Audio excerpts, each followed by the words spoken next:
The origin of evil. It is characteristic of today's literature that it hardly mentions evil. Materialism may appear to have explanations for suffering, illness, and death, but does not concern itself with evil. In the animal kingdom, one can speak of ferocity and cruelty, but one cannot apply the concept of evil to animals. Evil is confined to the human kingdom. But modern natural science tries to derive knowledge of human beings from investigations of animals, and as all differences are glossed over, evil is ignored. One has to enter deeply into human characteristics in order to discover the origin of evil. One must, above all, recognize that humanity constitutes a kingdom by itself. Let us now consider this issue in the light of spiritual science. There exists a primordial human wisdom that penetrates beneath the surface to the essence of things. It used to be preserved within narrow circles, to which no one was admitted except after strict tests. The guardian of the wisdom had to be convinced that the one seeking entry would only use the knowledge for selfless purposes. During the last decades, the elementary aspects of this wisdom science are being made public. There are certain reasons why this is happening. It will increasingly flow into everyday life. We are at the beginning of this development. But what is the connection between human beings' essential nature and evil? Various attempts have been made to explain evil. Some say that there is no evil as such, only an absence of good. Evil is supposed to be the lowest degree of good. Others say that just as good is an original force, so is evil.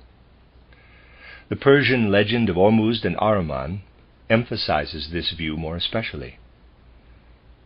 Spiritual science is the first to show that to understand evil, one must enter deeply into the nature of human beings, and indeed into that of the whole cosmos. To deny its existence as such is to close the door to any comprehension of evil. We must look at how human beings evolved in the past and will evolve in the future, and thereby seek to discover the task, the mission of evil in the world. Spiritual science points to the fact that there are highly developed individuals called the initiates. In every age, there have been secret schools where it was taught how, through exercises in meditation and concentration, a person could reach higher stages of development. Such exercises lead to insight that cannot be attained by means of the five senses and the intellect. Inner meditative work enables the soul to become free of the senses. Something occurs in an individual that is comparable to what happens in someone born blind and whose sight is restored. An inner process takes place, through which the spiritual eyes and ears are opened. The whole of humanity will reach this stage, but only after long periods of time. It is essential that those who seek higher development in no way neglect worldly, everyday affairs.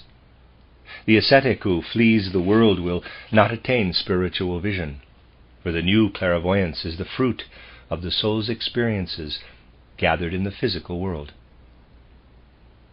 The Greek philosophers have compared the human soul to the bee gathering honey, saying that the world of color and light offers honey to the human soul, to carry it up to higher worlds. The task of the human soul is to spiritualize sense experiences and take them up to higher worlds. But what is its task once the soul becomes free of the body? Here we touch on a fundamental and significant law.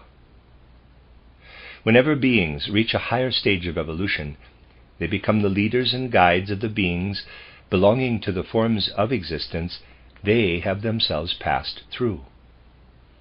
When a person has become spiritualized and no longer needs a physical body, he will attain spiritual leadership and work on a new planet from outside. By then our present planet will have fulfilled its mission, and passed over into another embodiment. A new planetary existence will arise, and humanity will be gods on that planet.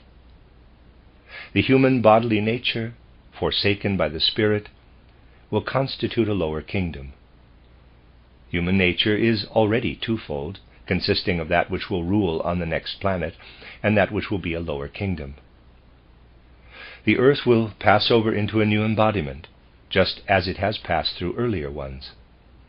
Human beings will be gods on the next planet, just as the beings that now lead us were human beings on the previous planet. This illustrates how the earth is connected with the past and the future. The Elohim, the creators and leaders of human evolution, were once at the stage we have reached on the earth. On the future planet, human beings will have advanced to be leaders and guides. However, it must not be thought that the same repeats itself. Nothing ever happens twice.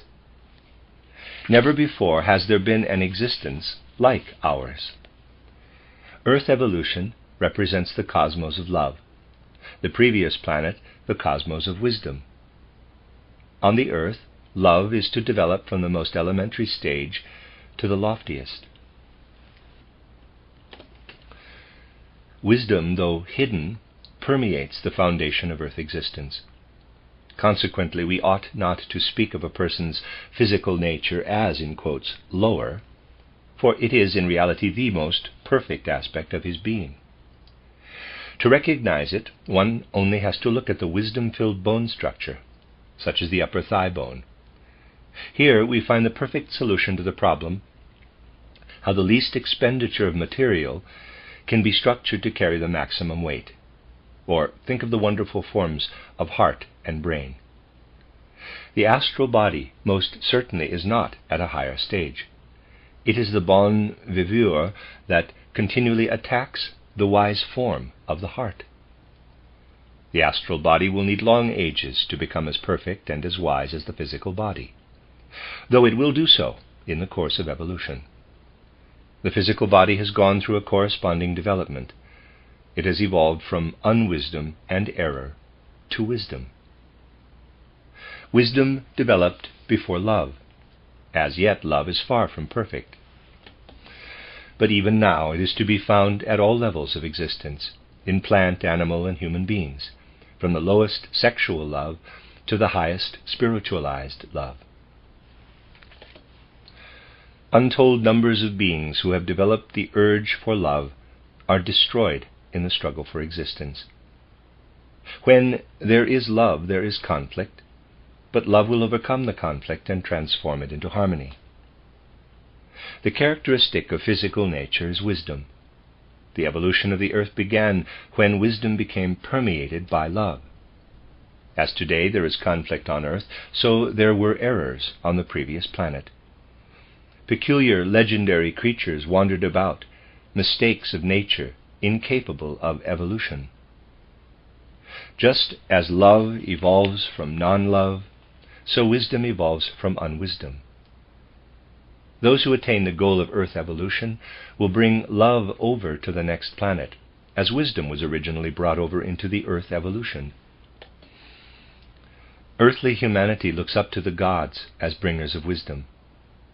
The humanity on the next planet will look up to the gods as bringers of love. On earth, wisdom is vouchsafed to human beings as divine revelation through beings who were humans on the previous planet. Thus all realms are interlinked. If there were no plants, the air would soon be polluted. Plants give off life-giving oxygen inhaled by human beings and animals, who in turn exhale carbonic acid that would destroy the air were it not inhaled by the plants. In this respect, the higher depends on the lower for the very breath of life. This interdependence applies to all stages and kingdoms. Just as humans and animals depend on the world of plants, so do the gods depend upon mortals.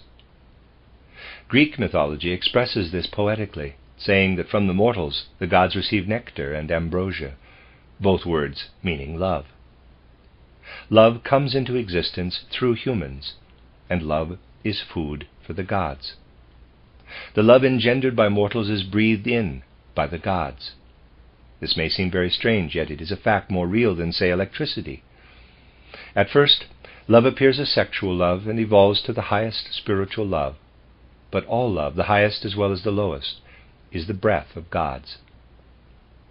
It might be said, if this is so, then there can be no evil. But it must be remembered that just as wisdom is born of error, so love can only evolve and reach perfection through conflict. However, love will be guided by the wisdom that is the foundation of the world. Not all the beings on the previous planet attain the height of wisdom. Some remain behind and are at a level of development between gods and humans. Though they still need something from human beings, they can no longer clothe themselves in physical bodies. They are designated as Luciferian beings, or collectively by the name of their leader, Lucifer. Lucifer's influence on human beings is very different from that of the gods. The gods approach what is noblest in human nature. A mortal's lower nature they cannot and must not approach. Only at the end of evolution can wisdom and love be united. The Luciferian beings approach a person's lower nature, the undeveloped element of love. They build a bridge between wisdom and love, thus causing a mingling of the two, with the result that what should remain impersonal becomes entangled with what is personal. Wisdom was instinctive on the previous planet, as love is instinctive now. On the previous planet, a creative instinct of wisdom ruled, as now a creative instinct of love. Thus human beings were formerly guided by instinctive wisdom. Then it withdrew its guidance, and we became conscious and aware of ourselves as independent beings. We are told in the story of Paradise, quote, "And they saw that they were naked," close quote. That means that human beings saw themselves for the first time. Previously they had seen only the external world. They had earth consciousness, but no self-consciousness. The latter enabled them to put wisdom into the service of the self.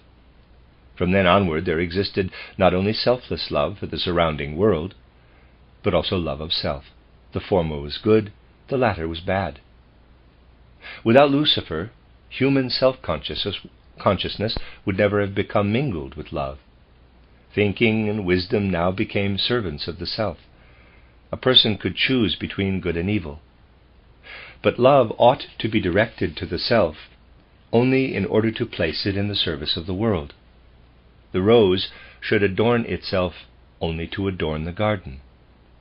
That must be deeply engraved in the hearts of those who seek higher development. In order to have a feeling for what is good, we must also have a feeling for what is bad. The gods endowed us with enthusiasm for what is higher. But without evil, we would have no feeling of self, no free choice of the good, no freedom. The good could have become reality without Lucifer, but not freedom. In order to choose the good, we must also have the evil before us. It must exist within us as self-love. When the force of self-love has developed and widened to become love of all, evil will be overcome. Evil and freedom stem from the same original source.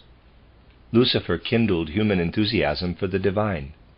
He is the light bearer. The Elohim are the light itself. Lucifer brought light into human beings by kindling in them the light of wisdom, albeit mingled with the black shadow of evil. The wisdom Lucifer brings is shrunken and blemished, but it penetrates into mortals. He brings external science that serves egoism. That is why selflessness, in regard to knowledge, is demanded of the esoteric student. Lucifer comes from the old planet. His task on this one is comparable to what the leaven of the old dough means for the new bread. Evil is a good removed from its proper place. What was good on the old planet is no longer so when transferred to ours. The absolute good on one planet brings part of itself as evil to a new planet. Evil is a necessary part of evolution. One ought not to say that the world is imperfect or incomplete because it contains evil. Rather, it is complete for that very reason. When a painting depicts wonderful figures of light together with dark devils, the picture would be spoiled if the devils were removed. The world creator needed evil in order that good could evolve. A good is only good if it has stood the test of evil. For love to reach its highest goal, the love of all, it must pass through the love of self. In Faust, Goethe rightly causes Mephistopheles to say, quote, "I am an aspect of the power that always intends evil and always creates good," close quote.